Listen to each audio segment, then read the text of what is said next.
Assalamualaikum warahmatullahi wabarakatuh. Salam sejahtera bagi kita semuanya. Semoga kita masih diberikan perlindungan dan nikmat sehat dari Yang Maha Kuasa dimanapun kita berada.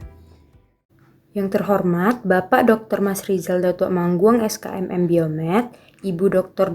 Dian Gusta Anggraini Nursal MKM, Ibu Novia Wirna Putri SKM MPH, Ibu Suci Maisyarah Nasution SST MKM, Ibu Trisva Augia SSI APT MSC, serta Ibu Weli Vermelia SKM MKM selaku dosen pengampu pada mata kuliah kali ini, yaitu mata kuliah Biomedik.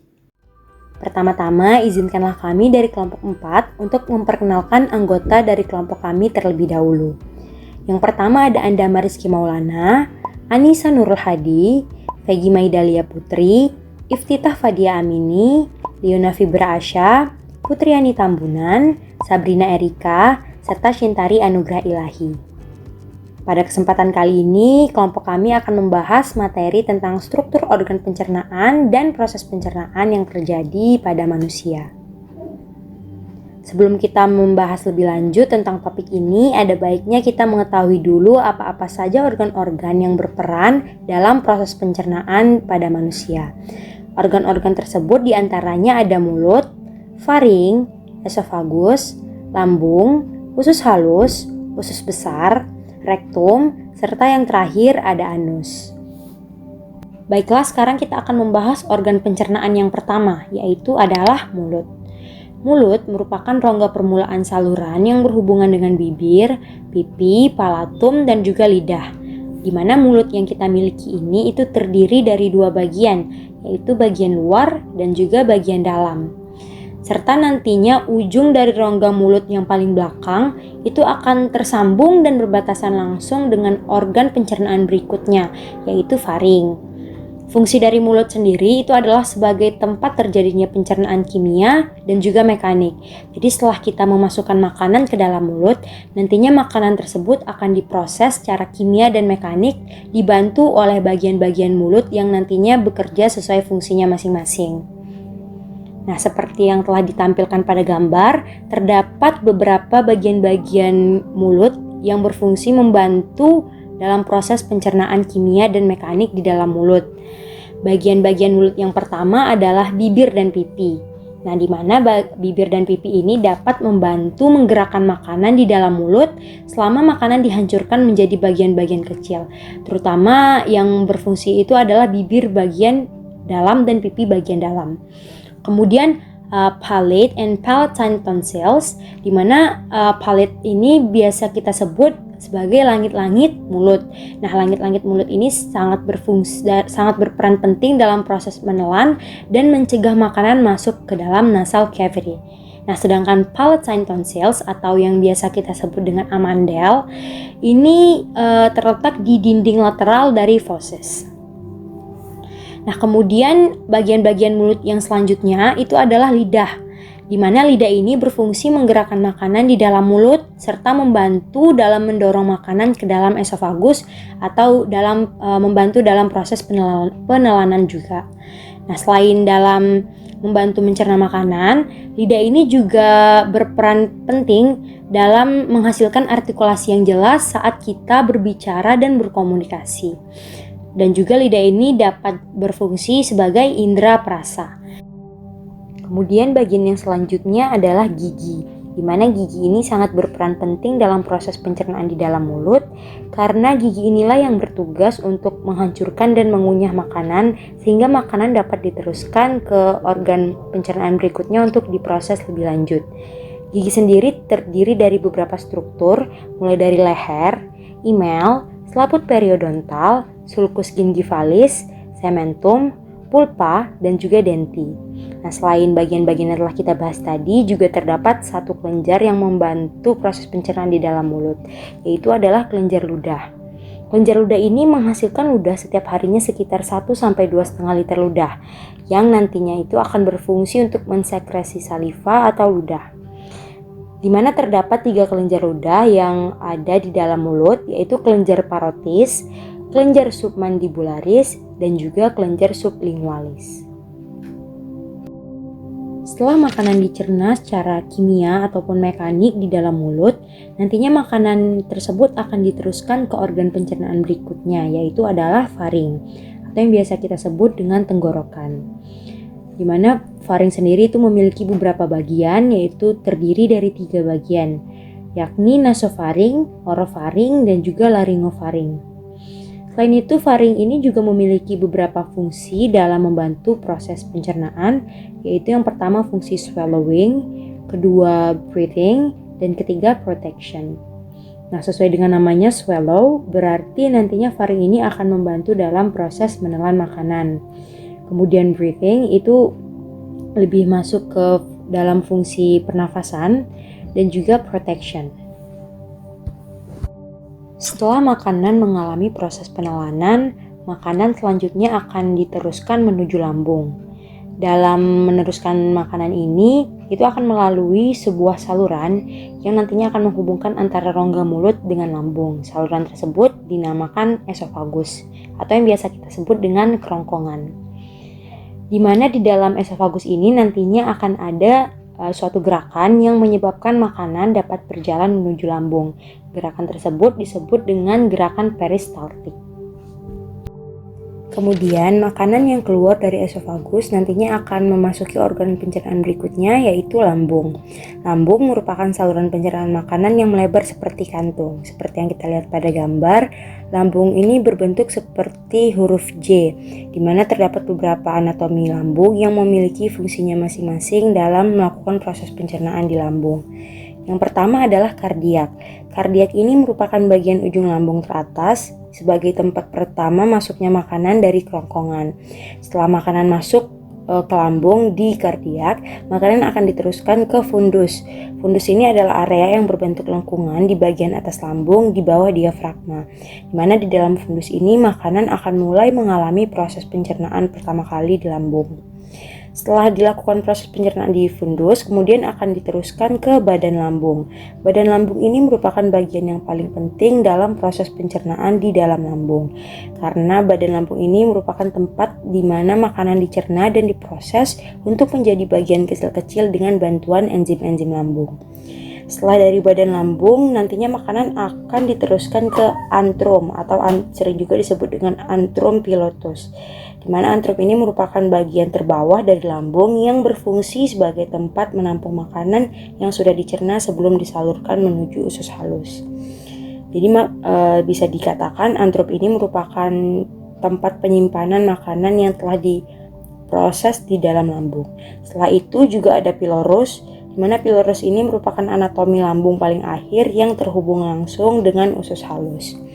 Kemudian dalam proses pencernaan di dalam lambung terdapat beberapa senyawa kimia yang membantu melakukan proses pencernaan tersebut, yakni ada asam lambung atau HCl. HCl ini dapat membunuh bakteri dan menyediakan lingkungan asam untuk aktivitas enzimatik. Kemudian juga ada enzim pepsin, di mana enzim pepsin ini dapat memecah protein menjadi polipeptida dan asam amino. Lalu juga ada renin yang mengubah kaseinogen menjadi kasein pada susu, dan juga ada lipase yang berfungsi untuk memecah lemak menjadi asam lemak. Setelah makanan diproses dan dicerna di lambung, makanan akan diteruskan menuju organ pencernaan berikutnya, yaitu adalah usus halus, atau juga bisa disebut dengan usus kecil, di mana organ ini merupakan tempat penyerapan sari makanan dan tempat terjadinya proses pencernaan yang paling panjang. Organ ini terletak di antara lambung dan juga usus besar. Untuk fungsi utamanya sendiri, usus halus ini berfungsi untuk melakukan penyerapan makanan, melakukan penyerapan sari-sari makanan, baik itu berupa air, garam, mineral, ataupun vitamin-vitamin lainnya yang nantinya akan berguna untuk tubuh. Selain itu terdapat pula fungsi lanjutan dari usus halus, antara lain yang pertama adalah sekresi cairan usus, kemudian menerima empedu dan getah pankreas, kemudian membantu dalam proses pencernaan dengan cara mengubah protein menjadi asam amino, mengubah karbohidrat menjadi glukosa, maltosa, dan galaktosa, serta mengubah lemak menjadi asam lemak dan gliserol. Kemudian untuk struktur usus halus sendiri itu memiliki panjang sekitar 5,5 sampai 8 meter. Selain itu, usus halus ini juga terdiri dari beberapa bagian-bagian usus, yaitu mulai dari usus 12 jari atau duodenum yang memiliki panjang sekitar 25 cm. Kemudian ada usus kosong atau jejunum yang memiliki panjang sekitar 7 meter. Dan juga ada usus penyerapan atau ileum yang memiliki panjang sekitar 1 meter. Dalam melakukan proses pencernaan di dalam usus halus, organ ini menghasilkan beberapa enzim guna untuk melancarkan proses pencernaan yang akan dilakukan. Terdapat 9 enzim yang dihasilkan oleh usus halus. Yang pertama ada enterokinase, di mana enzim ini berfungsi untuk mengaktifkan tripsinogen yang dihasilkan pankreas menjadi tripsin. Lalu ada erepsin atau dipeptidase yang berfungsi mengubah dipeptida atau peptin menjadi asam amino. Lalu ada maltase yang berfungsi untuk mengubah maltosa menjadi galaktosa, laktase yang berfungsi mengubah laktosa menjadi glukosa dan galaktosa.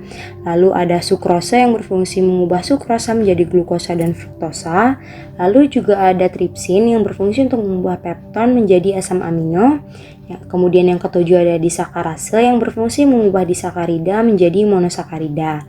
Lalu juga ada nukleosidase yang berfungsi memecah nukleosida menjadi basa nitrogen serta gula deoksiribosa. Lalu yang enzim yang terakhir adalah peptidase yang berfungsi untuk mengubah polipeptida menjadi asam amino. Setelah dilakukannya proses penyerapan makanan di dalam usus halus, makanan kemudian akan diteruskan menuju organ pencernaan berikutnya, yaitu adalah usus besar, atau yang bisa juga kita sebut dengan kolon. Jika kita perhatikan pada gambar, usus besar ini memiliki bentuk seperti huruf U yang terbalik, dengan diameter ususnya sendiri itu mencapai sekitar 6 cm, dan jika usus besar ini kita tarik panjang, panjangnya itu akan mencapai sekitar 1,5 meter.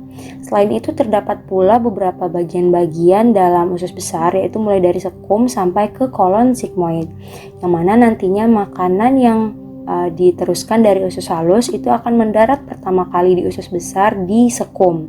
Kemudian makanan akan diteruskan menuju kolon ascendens, lalu ke kolon transversum atau kolon datar, kemudian ke kolon descendens atau kolon turun, dan nantinya akan keluar melalui kolon sigmoid dalam wujud feses. Jadi selama perjalanan makanan di dalam usus besar itu terjadi proses pembusukan makanan, yang mana proses pembusukan makanan ini dibantu oleh salah satu mikroorganisme, yaitu adalah bakteri Escherichia coli, di mana bakteri ini nantinya akan mengubah makanan menjadi kotoran yang kemudian akan dibuang melalui anus. Fungsi utama dari usus besar sendiri adalah untuk melakukan penyerapan makanan yang tidak mampu diserap di usus halus, juga menyerap air dan garam sehingga dapat mengatur keseimbangan cairan di dalam tubuh.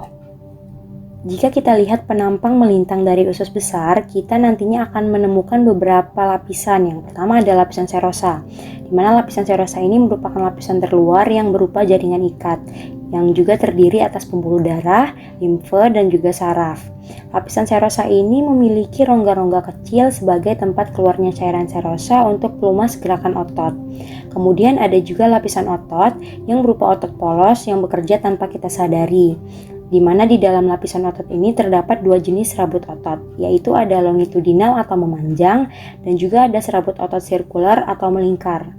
Nah, kombinasi dan kontraksi antara kedua jenis otot ini nantinya akan menghasilkan gerakan peristaltik usus. Gerakan inilah nantinya yang akan berguna untuk memecah makanan serta membawa makanan ke organ selanjutnya. Kemudian juga ada lapisan submukosa yang berupa jaringan ikat longgar yang berisi pembuluh darah, limfe, saraf, dan kelenjar lendir. Nah, lapisan submukosa ini sangat berperan penting dalam mengedarkan makanan yang diserap oleh tubuh. Kemudian ada lapisan terakhir, yaitu adalah lapisan mukosa, di mana lapisan mukosa ini tersusun oleh sel epitel sederhana dan jaringan ikat tipis yang memiliki sel globat yang dapat menghasilkan lendir. Nah, lendir inilah yang merupakan hasil sekresi dari seluruh kelenjar yang ada di usus besar. Kemudian fungsi lanjutan dari usus besar sendiri yang pertama adalah untuk menjaga keseimbangan cairan dan elektrolit yang dapat dilakukan melalui penyerapan air dalam saluran pencernaan. Kemudian juga dapat melindungi saluran pencernaan dari infeksi bakteri dengan lendirnya, lalu sebagai tempat penyimpanan limbah dan pengeluaran kotoran. Kemudian juga dapat menyerap cairan dan garam dari makanan yang telah melalui usus besar. Kemudian juga sebagai tempat diproduksinya vitamin K yang berfungsi sebagai salah satu komponen pembekuan darah serta menyeimbangkan pH makanan dengan cara menghasilkan larutan alkali, dan terdapat bakteri yang memproduksi lemak sehingga keasaman makanan dapat dinetralisir. Organ pencernaan yang berikutnya adalah rektum yang merupakan bagian terakhir dari usus besar. Rektum sendiri memiliki panjang sekitar 12-13 cm yang nantinya akan mengarah langsung ke lubang anus. Fungsi utama dari rektum adalah untuk menyimpan feses sementara yang kemudian akan disekresikan keluar melalui anus. Jadi bisa kita katakan rektum ini merupakan sebagai tempat antri kotoran untuk dikeluarkan melalui anus. Selanjutnya kita akan membahas organ pencernaan yang terakhir, yaitu adalah anus. Anus adalah bagian terakhir dari saluran pencernaan yang memiliki panjang sekitar 4-5 cm. Anus manusia terletak di bagian tengah bokong, lebih tepatnya bagian posterior dari peritoneum. Nah, pembukaan dan penutupan anus ini diatur oleh otot yang disebut dengan otot sphincter, di mana terdapat dua otot sphincter anal, yaitu di sebelah dalam dan juga di sebelah luar. Nah, otot inilah yang nantinya akan membantu menahan feses saat defekasi. Fungsi dari anus sendiri itu yang pertama adalah untuk melakukan proses defekasi, kemudian mengatur keluarnya feses, dan juga menahan BAB di saat tertentu. Jadi saat kita menahan BAB, anus ini sangat berperan penting sehingga kita dapat melakukan penahanan BAB. Baiklah, selanjutnya kita akan membahas bagaimana pengaturan saraf dalam proses pencernaan pada manusia, di mana sistem saraf ini akan memberikan pengaruh yang mendalam pada semua proses pencernaan yang akan terjadi, yaitu motalitas, transportasi ion terkait dengan sekresi dan penyerapan, serta aliran darah dalam proses pencernaan. Kontrol saraf ini berasal dari koneksi antara sistem saraf pencernaan dan juga saraf pusat. Jadi sistem saraf pencernaan dan saraf pusat itu nanti akan berkolaborasi untuk mengatur pergerakan dalam sistem pencernaan. Di mana sistem saraf pada pencernaan memiliki sistem saraf sendiri, yaitu terbagi menjadi dua, sistem saraf enterik dan juga sistem saraf intrinsik. Nah, sistem saraf ini terletak di dalam dinding saluran pencernaan mulai dari esofagus sampai ke anus. Kemudian kita akan membahas hormon-hormon yang mengatur pencernaan. Jadi terdapat berbagai hormon yang berperan dalam proses pencernaan. Yang pertama ada gastrin. Gastrin ini diproduksi di dinding lambung dan distimulus untuk produksi makanan dalam lambung. Pengaruh yang ditimbulkan dari hormon ini adalah untuk merangsang sekresi terus-menerus getah lambung. Kemudian hormon yang kedua adalah enterogastron atau sekretin, di mana sekretin ini diproduksi di duodenum atau usus halus dan distimulus untuk produksi bubur makanan atau chyme asam dalam duodenum. Pengaruh yang ditimbulkan dari hormon ini adalah merangsang pankreas untuk mengeluarkan bikarbonat yang menetralkan bubur makanan atau chyme asam dalam duodenum. Kemudian hormon yang ketiga adalah kolesitokinin atau CCK, di mana CCK ini diproduksi di dinding duodenum dan distimulus untuk produksi asam amino atau asam lemak dalam chyme. Pengaruhnya itu untuk merangsang pankreas mengeluarkan enzim pankreas ke dalam usus halus serta merangsang kantung empedu untuk berkontraksi yang mengeluarkan empedu ke dalam usus halus. Selanjutnya hormon yang terakhir adalah enterogastron lain, di mana enterogastron lain ini diproduksi di dinding duodenum dan distimulus untuk produksi chyme dalam duodenum. Pengaruh yang ditimbulkan dari hormon ini adalah untuk menghambat peristalsis atau memperlambat masuknya makanan dalam usus halus. Kemudian kita akan membahas proses pencernaan atau disebut juga sebagai gastrointestinal system, di mana proses pencernaan adalah suatu rangkaian pengolahan makanan dan minuman yang dimulai dari mulut dan berakhir di anus atau rektum. Dalam sistem pencernaan ini terdapat satu proses yang disebut dengan proses pencernaan atau digesti. Proses pencernaan adalah proses pemecahan zat-zat makanan sehingga dapat diabsorpsi oleh saluran pencernaan, di mana proses digesti ini meliputi 5 tahap, yaitu yang pertama ada pengambilan makanan atau prehensi, lalu ada memamah atau mastikasi, kemudian ada penelanan atau deglutisi, Lalu ada pencernaan atau digesti dan juga pengeluaran sisa-sisa pencernaan atau egesti. Berdasarkan proses pencernaannya, proses digesti ini nantinya juga akan dibedakan menjadi 3, yaitu secara mekanis, enzimatis, dan juga mikrobiotis. Baiklah, sekian pembahasan yang dapat diberikan mengenai materi terkait struktur organ pencernaan dan proses pencernaan manusia dalam kesempatan kali ini. Semoga ilmu yang kita dapat dalam pembelajaran ini dapat bermanfaat bagi kita untuk kedepannya. Mohon maaf apabila ada penyampaian yang kurang tepat dan kurang berkenan. Kami akhiri. Wassalamualaikum warahmatullahi wabarakatuh.